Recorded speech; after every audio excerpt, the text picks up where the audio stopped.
No dia 1º de junho de 2016, aconteceu a inauguração do túnel de San Gotardo, o maior túnel ferroviário do mundo. São 57 quilômetros cortando os Alpes suíços.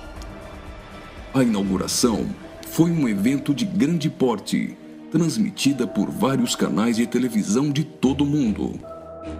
A cerimônia teve uma apresentação artística, como a das aberturas de Copas do Mundo ou de Olimpíadas. A encenação, intitulada Sacre do Gotardo, foi carregada de elementos do ocultismo, além de trazer mensagens de uma nova ordem mundial. Muitas autoridades e a Nata Econômica Europeia participaram dessa solenidade. Dentre as personalidades presentes estavam o presidente da Suíça, Johann Schneider, a chanceler da Alemanha, Angela Merkel, o presidente da França, François Hollande, e o primeiro-ministro da Itália, Matteo Renzi.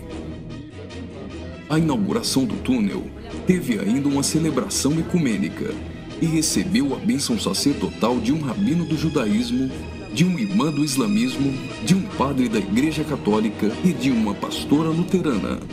Vamos analisar alguns elementos dessa celebração bizarra, que muitos analistas chamaram de inauguração da nova ordem mundial. Na primeira parte, em ambiente fechado, a humanidade é representada por uma marcha de zumbis, pronta para receber ordens.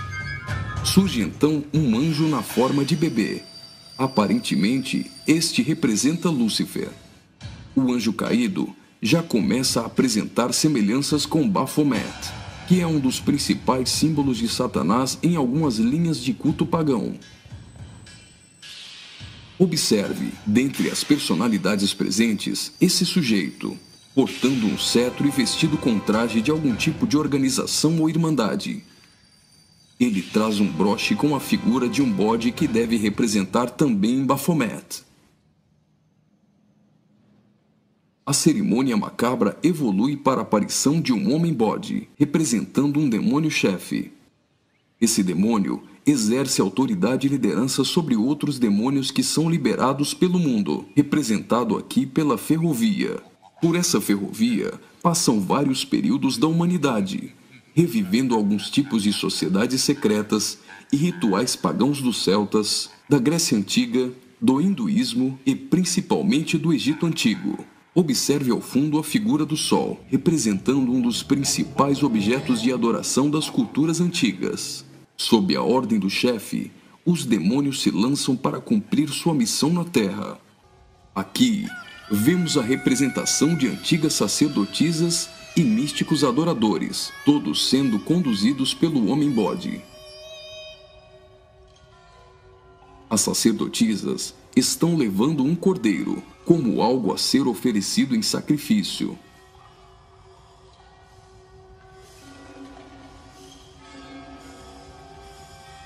Observe a semelhança dessas sacerdotisas de branco com as adoradoras de Ísis.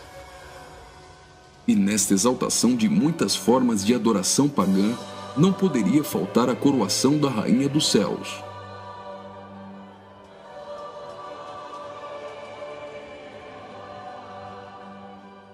A cerimônia prossegue, agora em um ambiente externo. A parte interna exaltou a adoração pagã histórica. Na parte externa, o evento se torna uma cerimônia satânica regida pelo homem-bode. Os zumbis representam a humanidade manipulada, caminhando rumo a um futuro incerto. Os atores correm atrás de uma conquista.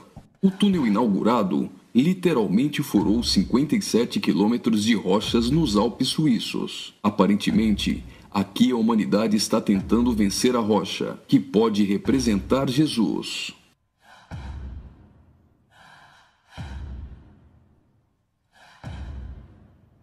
Por várias vezes, eles investem desorganizadamente contra a rocha, mas todas as tentativas são frustradas.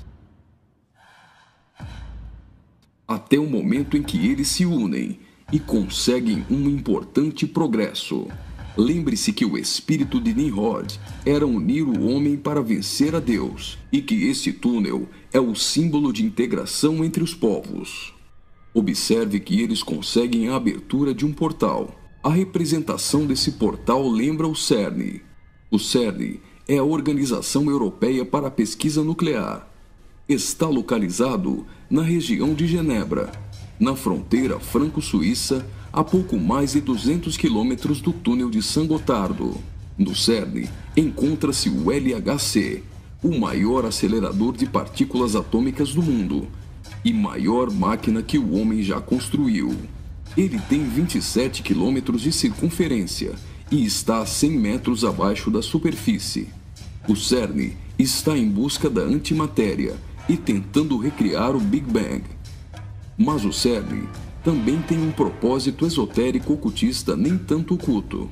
Segundo a própria comunidade científica, o CERN pretende acessar outras dimensões e se conectar com forças desconhecidas. O respeitadíssimo físico Stephen Hawking advertiu que os experimentos do CERN podem representar graves perigos a nosso planeta.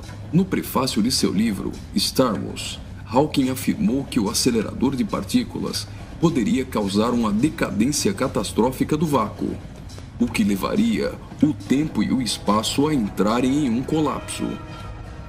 Isso poderia destruir não somente o planeta Terra, mas também o sistema solar e todo o universo. Você já deve ter ouvido falar da partícula de Deus, ou bóson de Higgs. Até o Papa implorou a comunidade científica a suspender as operações do LHC, advertindo que eles poderiam abrir os portões do inferno. Observe também que a logo do CERN é a junção de 3 números 6, 666. As cenas seguintes mostram uma sociedade em transformação. Do portal que foi aberto, procede a direção para a humanidade. Veja que uma nova sociedade vai surgindo. O espírito da rebeldia e da sensualidade marcam as pessoas. A decadência da humanidade é representada tanto na forma de uma queda literal, como através da sensualidade.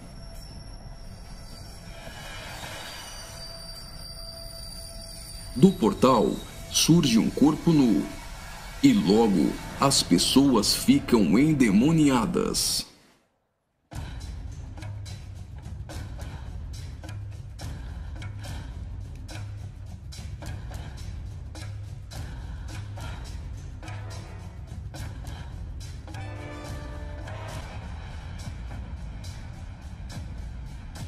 Veja a representação de que existe algo dentro deles.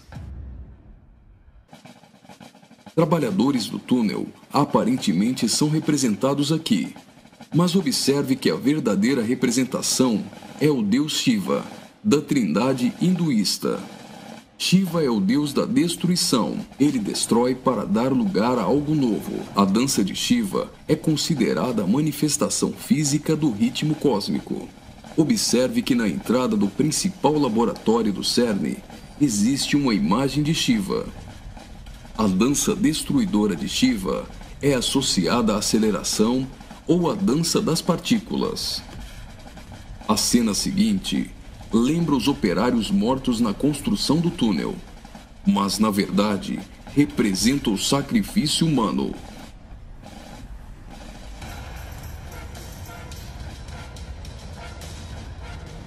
Veja que os corpos são lançados para dentro do abismo.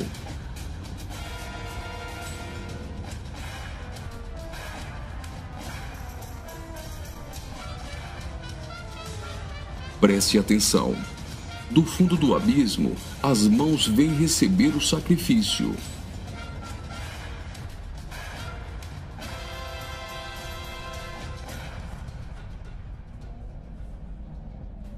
A morte dos trabalhadores dá lugar a 3 almas que sobem do abismo.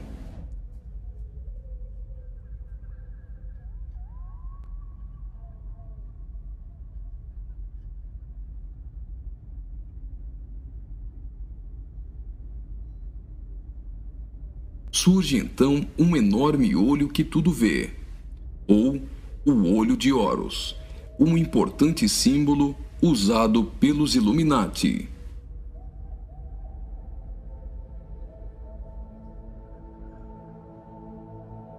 Agora, o homem-bode passa a ter um papel ainda mais importante na cerimônia, e as representações do livro de Apocalipse vão ficando mais evidentes.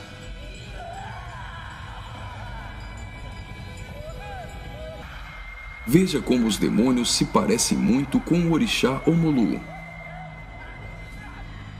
Do portal surge uma figura de um homem, misturada com a de um bode e 3 escaravelhos egípcios. O escaravelho simboliza o deus Khepri, o deus do sol nascente. Homem e bode se fundem, representando a encarnação de Satanás e o surgimento do anticristo. Ele não será um homem normal. Sua autoridade e poder provém do próprio Satanás. Uma personagem, aparentemente representando a deusa Ísis, surge para ungir o homem-bode, que é a própria besta. Como a cerimônia de coroação de um rei, a besta é ungida governante sobre todo o mundo. Observe novamente que os demônios lembram muito o orixá Omolu. Após receber o manto do espírito feminino de Ísis, a besta manifesta atitudes homossexuais. Ungido governante do mundo, a besta demonstra sua fúria contra todos e agita seus demônios.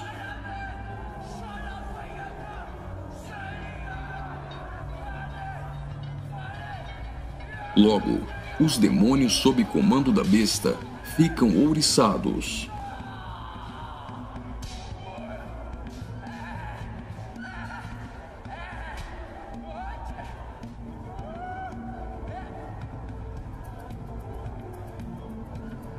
Assim como está escrito em Apocalipse, a besta passa a ser adorada pelos homens e pelos demônios.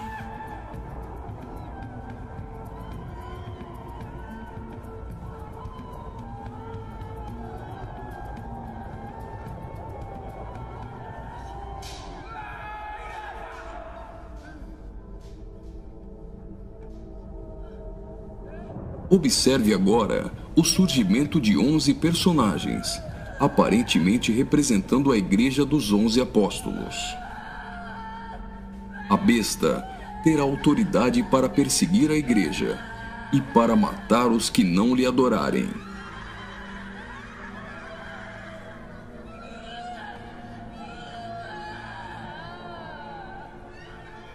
Observe que no telão a besta tem várias cabeças. Logo, a besta parece ter sido ferida na cabeça. Leva as mãos à cabeça e vai caindo. Segue-se então uma cerimônia fúnebre, com um antigo canto germânico do ocultismo. Veja essas pessoas carregando árvores secas invertidas. Observe que as raízes estão para cima. Assim como a cruz invertida é um símbolo do satanismo, tudo que se apresenta invertido representa o contrário. A imagem do telão é a árvore da morte, que é o contrário da árvore da vida.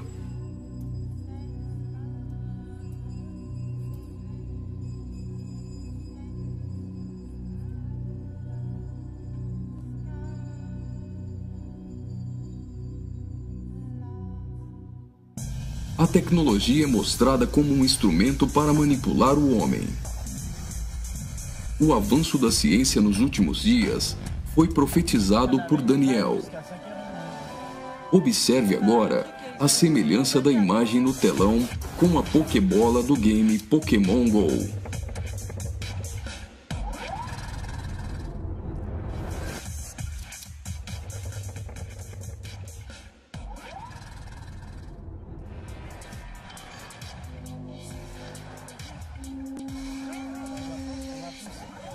Enquanto na parte inferior da tela aparece uma segunda besta caminhando em direção à primeira, ao fundo surge a figura da grande meretriz.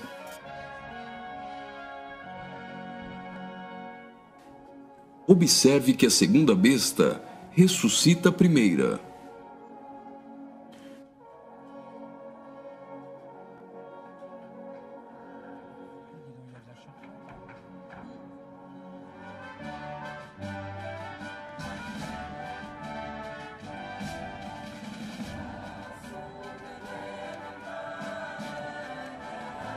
Note que os símbolos maçônicos estão presentes em várias partes da celebração.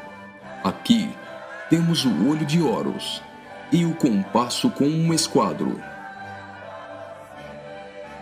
Os 3 personagens de cabeças grandes aparentemente representam as nações da Terra, os reis da Terra e os mercadores da Terra que foram embriagados e se prostituíram com uma grande meretriz. O relógio girando ao contrário provavelmente faz menção à profecia de Daniel, de que o anticristo mudaria os tempos, e fala da velocidade em que a nova ordem mundial será estabelecida. No auge da cerimônia, todos os personagens se lançam em adoração. Mas afinal, o que eles estão adorando?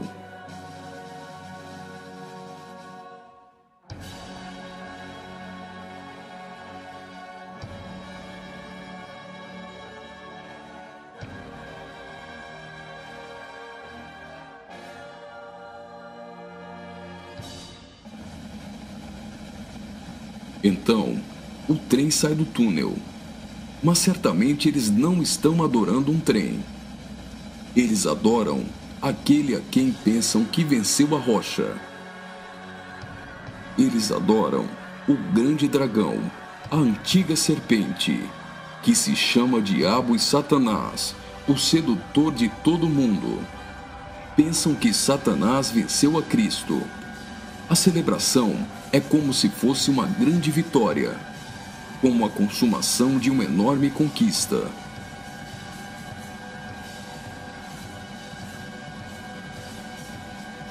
Observe mais uma vez no telão. Por algum acaso, trens voam? O que isso significa? O trem se parece com uma serpente e representa a Satanás, que sempre quis subir aos altos céus e ser exaltado. É justamente isso que eles estão profetizando nesse ato profético. Faria muito sentido se isso fosse um encontro de bruxos e satanistas, mas numa inauguração de uma grande obra pública, com a participação dos principais signatários da Europa, realmente não faz sentido algum. Só que eles se esqueceram de ler todo o livro de Apocalipse. E vi a besta e os reis da terra com seus exércitos, congregados para pelejarem contra aquele que estava montado num cavalo e contra seu exército. Mas a besta foi aprisionada, e com ela o falso profeta, que com os sinais feitos diante dela, seduziu aqueles que receberam a marca da besta, e eram os adoradores de sua imagem. Os 2 foram lançados vivos dentro do lago de fogo, que arde como enxofre. Apocalipse capítulo 19, versículos 19 e 20.